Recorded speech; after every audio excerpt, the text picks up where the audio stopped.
খ্রিস্টেতে শ্রদ্ধাভাজন প্রিয়জনেরা, আজ পূর্ণ শুক্রবার। মাতামণ্ডলী গভীর শ্রদ্ধা ও ভক্তির সাথে স্মরণ করছে প্রভুর যাতনা ভোগ ও মৃত্যুর কথা। আজ উপাসনা অনুষ্ঠানের 3টি অংশ রয়েছে। প্রথমটি হল ঐশ্ববাণী অনুষ্ঠান, দ্বিতীয়টি পবিত্র ক্রুশের অর্চনা এবং শেষে পবিত্র খ্রিস্টপ্রসাদ গ্রহণ।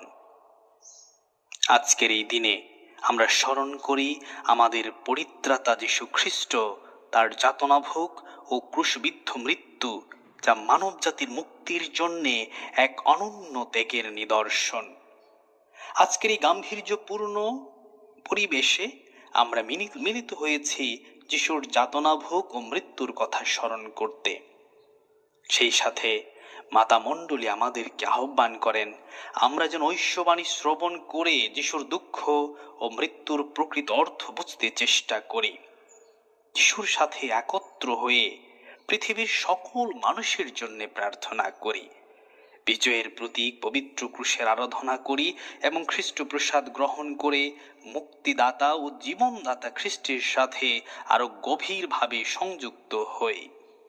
আজকের এই দিনে আমাদের যাজকগণ খ্রিস্ট জাগি লাল রঙের পোশাক পরেন এবং বেদির সামনে এসে নত মস্তকে শ্রদ্ধা জানিয়ে ষষ্ঠাঙ্গে প্রণাম করেন। নীরবে যাজক উপাসক মণ্ডলী কিছুক্ষণ প্রার্থনা করেন। আজ আমরা নীরবতা, বেদনা ও গভীর শ্রদ্ধার সঙ্গে সমবেত হয়েছি, কারণ আজ এই দিন যেদিন আমাদের পরিত্রাতা যীশু খ্রিস্ট ক্রুশে আত্মবলিদান করেছিলেন। এই দিনটি কেবল শোকের নয়, বরং গভীর প্রেম, ত্যাগ ও মুক্তির রহস্যে পরিপূর্ণ। আজ মাতা মণ্ডলী নীরবতা বজায় রাখছেন। ঘণ্টা ধ্বনি থেমে গেছে, বেদি শূন্য, আর আমাদের হৃদয় দুঃখে ভারাক্রান্ত।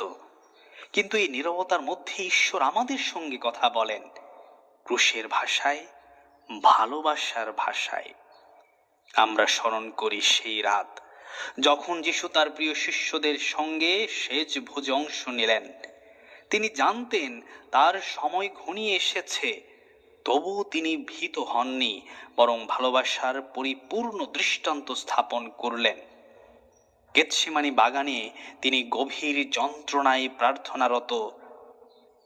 তিনি বলেন, পিতা, যদি সম্ভব হয় এই পেয়ালা আমার থেকে সরিয়ে নাও, তবু আমার ইচ্ছা নয়, তোমার ইচ্ছায় পূর্ণ হোক।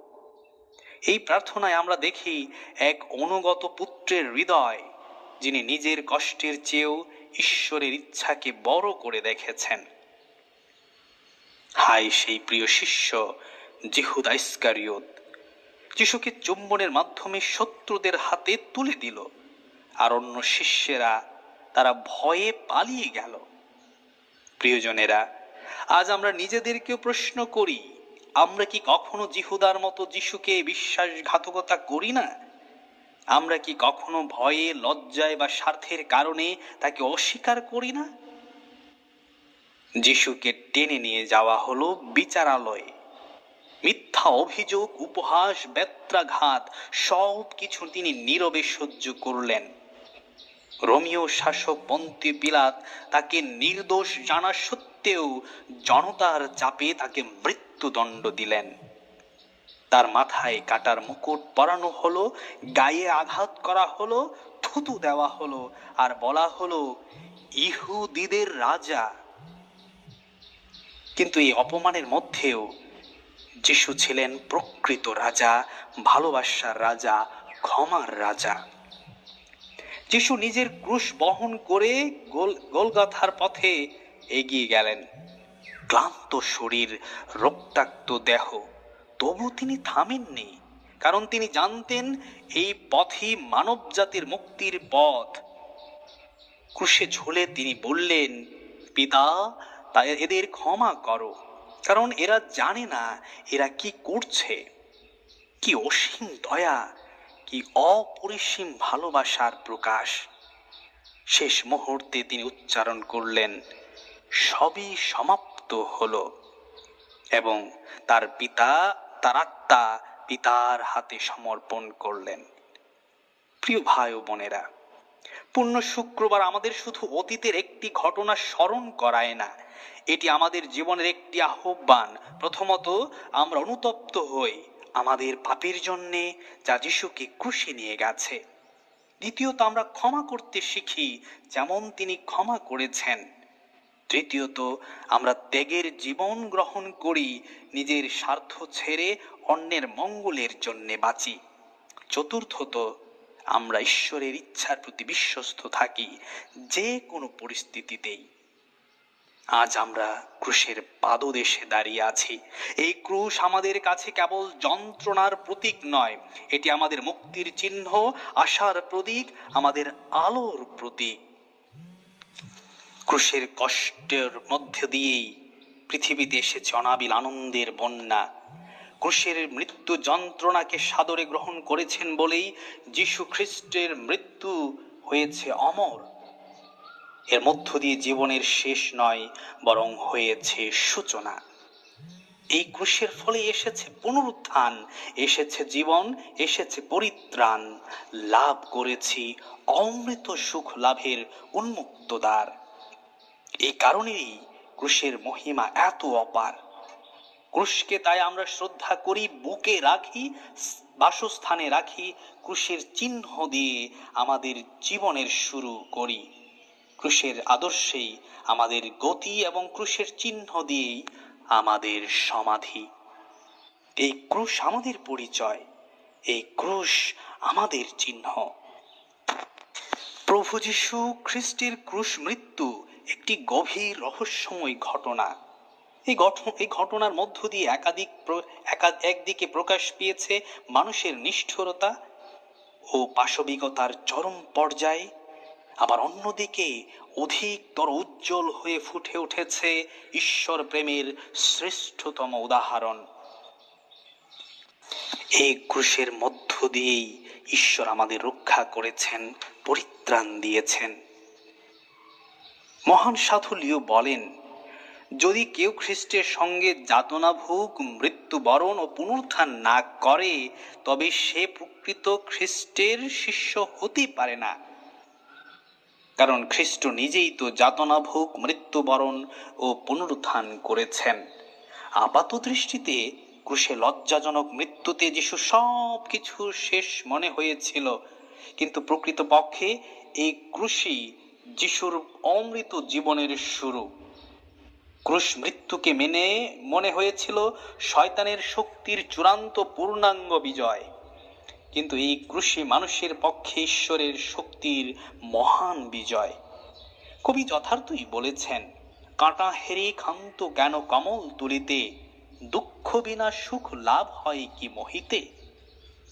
যিশু যদি যাতনা ভোগ ও ক্রুশ মৃত্যু বরণ না করতেন, তবে পুনরুত্থান কি করে সম্ভব হতো? সাধু পল আজ আমাদের বলছেন, খ্রিস্ট যিশুর যে মনোভাব ছিল তা যেন আমাদের অন্তরেও থাকে। একইভাবে খ্রিস্টের মঙ্গল সমাচারের দাবি এই, আমরা যদি খ্রিস্টের ক্রুশ বহনের ভাগী হতে চাই, তবে আমাদের প্রত্যেকের নিজ নিজ ক্রুশ কাঁধে নিয়ে তার পিছনে যেতে হবে। সাধু পলের কথা মতো যিশু যেমন নিজেকে নম্র করেছেন, তেমনি ভাবে আমাদের প্রত্যেককেও নিজেকে নম্র শূন্য করতে হবে। আমাদের ভিতরে রয়েছে অহংকার, স্বার্থপরতা, লোভ, দলাদলি, ঠকানোর স্বভাব ইত্যাদি। এগুলোই আমাদের ভেতর থেকে দূর করতে হবে। এই কাজ খুব সহজ নয়, সারা জীবন চেষ্টা করতে হবে। অনেক সময় নিরাশা আসবে, তবু হাল ছাড়লে চলবে না। এটাই আমাদের ক্রুশ। এই প্রচেষ্টা শেষ পর্যন্ত চালিয়ে যেতে পারলেই আমরা খ্রিস্টের ক্রুশ বহনে ভাগী হতে পারি। খ্রিস্ট যেমন নিজে নম্র ও দাসের রূপ গ্রহণ করেছেন, তেমনি আমাদেরও নম্র হতে হবে, খ্রিস্টের বাধ্য হয়ে চলতে হবে। যিশুর গোটা জীবন মানুষের ভালোবাসায় বিহিত হয়েছিল। পবিত্র মঙ্গল সমাচারে বর্ণিত যে কোনো ঘটনা বিশ্লেষণ করলে আমরা তার প্রমাণ পাই। তিনি নীতিগত শিক্ষায় শুধু দেননি বা আদর্শই প্রচার করেননি, তার জীবনটাই ছিল ভালোবাসা পূর্ণ কাজের সমাবেশ। মানুষকে ভালোবেসেই তিনি শহরে, নগরে, গ্রামগঞ্জে অভাবী, অসুস্থ, রুগ্ন, পীড়িত, অবহেলিত, সমাজচ্যুত পাপী মানুষদের সন্ধানে ঘুরে বেড়াতেন। তিনি নিজেই বলেছেন, সুস্থ লোকের চিকিৎসার প্রয়োজন নেই, প্রয়োজন শুধু তাদেরই ব্যাধিগ্রস্ত যারা। কুষ্ঠরোগীকে সুস্থ করে, অন্ধকে দৃষ্টি দিয়ে, বিধবা মায়ের সন্তানকে জীবন দান করে, সমাজসূত্য কলঙ্কিনী পাপিষ্ঠা মহিলাকে সামাজিক মর্যাদা ফিরিয়ে দিয়ে, অপরাধী সেই ব্যভিচারিণী নারীকে ক্ষমা দান করে, ভূতাবিষ্ট মানুষকে সুস্থ করে, ঘৃণিত করগ্রাহক ও প্রকাশ্য পাপীদের সাথে মেলামেশার মাধ্যমে তাদের জীবন পরিবর্তন করে যেসব পতিত মানুষের প্রতি তার সেই চূড়ান্ত ভালোবাসার প্রমাণ দিয়েছেন। সমাজে যারা দুর্বল, অসহায়, অত্যাচারিত ও শোষিত ছিল, তাদেরই পক্ষাবলম্বন করেছেন তিনি। প্রতিপত্তি বা ক্ষমতা তিনি চাননি। ক্ষমতাসীন নামী ধনী ব্যক্তিদের সাথেও বন্ধুত্ব করেননি। পক্ষান্তরে জীবনের ঝুঁকি নিয়ে তাদের দোষ ত্রুটি দেখিয়ে দিয়েছেন তিনি। এই ছিল যিশুর চরিত্রের মাহাত্ম্য, মানুষের মঙ্গলের জন্য তার প্রকৃত আত্মদান। এই প্রেমপূর্ণ আত্মদানের মাধ্যমেই তিনি মানুষকে স্বার্থপরতা, লোভ, হিংসা, অহংকারের বন্ধন হতে মুক্তি দিয়ে প্রেম নীতিতে পরস্পরকে ভালোবাসতে শিখিয়েছেন।